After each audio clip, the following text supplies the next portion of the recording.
ইরানের সাথে পরমাণু সংলাপ ব্যর্থ হওয়ায় নৃশংস সামরিক আগ্রাসনের পথ বেছে নিয়েছে যুক্তরাষ্ট্র। হত্যা করা হয়েছে 4 দশক ধরে দেশটির সর্বোচ্চ ক্ষমতায় থাকা আয়াতুল্লাহ আলী খামেনি সহ শীর্ষ সামরিক ও রাজনৈতিক নেতৃত্বকে। এবার এসব নেতাদের নিয়ে বিস্ফোরক মন্তব্য করলেন মার্কিন প্রেসিডেন্ট ডোনাল্ড ট্রাম্প। বিস্তারিত জানাচ্ছেন সাদিয়া সিদ্দিকা।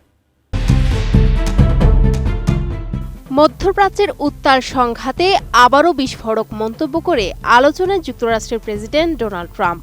ইরানের ক্ষমতাসীন সরকারের শীর্ষ কর্মকর্তাদের হত্যা করাকে খুবই সম্মানজনক কাজ হিসেবে অভিহিত করেছেন তিনি। নিজের সামাজিক যোগাযোগ মাধ্যম ট্রুথ সোশ্যালে দেওয়া এক বার্তায় ট্রাম্প তেহরানের বিরুদ্ধে চলমান সামরিক অভিযানের সাফল্য তুলে ধরে এই মন্তব্য করেন। ট্রাম্পের এই বার্তা বিশ্বজুড়ে তীব্র আলোড়ন সৃষ্টি করেছে, যেখানে তিনি ইরানের বর্তমান অবস্থাকে অস্তিত্বহীন বলে দাবি করেছেন।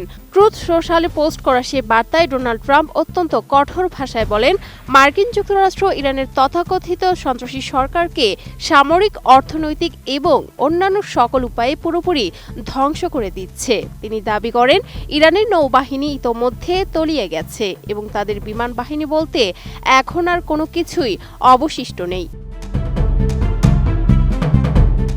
আমি বুঝি নির্মাণের শিল্প, সালাম স্টিল বোঝে ডিউরেবিলিটি। সালাম স্টিল, মোস্ট ডিউরেবল স্টিল। ইরানের হাতে থাকা ক্ষেপণাস্ত্র, ড্রোন এবং অন্যান্য সমরাস্ত্রের ভাণ্ডারও দ্রুত ফুরিয়ে আসছে।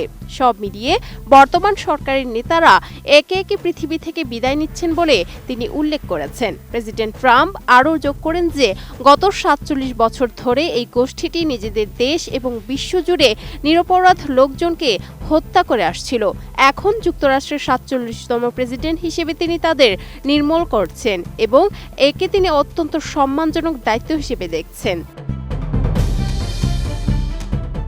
তার মতে, যুক্তরাষ্ট্রের কাছে রয়েছে অতুলনীয় সমরাস্ত্র, সীমাহীন গোলাবারুদ এবং প্রচুর সময়, যা দিয়ে এই উন্মাদ গোষ্ঠীর শেষ দেখে ছাড়বেন তিনি। এই ভয়াবহ সংঘাতের পটভূমি তৈরি হয়েছিল চলতি বছরের ফেব্রুয়ারি মাসে। ইরানের পরমাণু প্রকল্প নিয়ে গত ৬ ফেব্রুয়ারি থেকে ২৭ ফেব্রুয়ারি পর্যন্ত টানা ২১ দিন তেহরান ও ওয়াশিংটনের মধ্যে নিবিড় সংলাপ চলে। তবে কোনো প্রকার সমঝোতা বা চুক্তিতে পৌঁছাতে ব্যর্থ হয়ে ২৭ ফেব্রুয়ারি সেই সংলাপ শেষ হয়।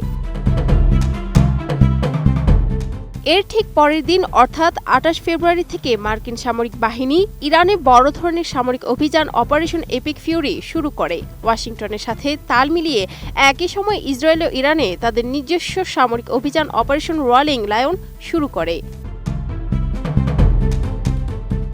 যুদ্ধের শুরুতেই ইরান এক অভাবনীয় ধাক্কা খায়। ২৮ ফেব্রুয়ারি হামলার প্রথম দিনেই ইরানের সর্বোচ্চ নেতা আয়াতুল্লাহ আলী খামেনি এবং অন্তত ৪০ জন শীর্ষ পর্যায়ের সামরিক ও বেসামরিক কর্মকর্তা নিহত হন। এই বিশাল ক্ষয়ক্ষতির পাল্টায় ইরানও এখন সর্বাত্মক প্রতিরোধ গড়ে তোলার চেষ্টা করছে। তেহরান বর্তমানে ইসরায়েল এবং মধ্যপ্রাচ্যের উপসাগরীয় অঞ্চলের ৬টি দেশ সৌদি আরব, কাতার, কুয়েত, বাহরাইন, সংযুক্ত আরব আমিরাত ও ওমানের মার্কিন সেনা ঘাঁটিগুলোতে দফায় দফায় ড্রোন ও ক্ষেপণাস্ত্র নিক্ষেপ করছে। এমনকি এসব দেশের বিভিন্ন বেসামরিক স্থাপনাও এখন ইরানি হামলার লক্ষ্যবস্তু হয়ে দাঁড়িয়েছে। Sadia Siddika, ATN news.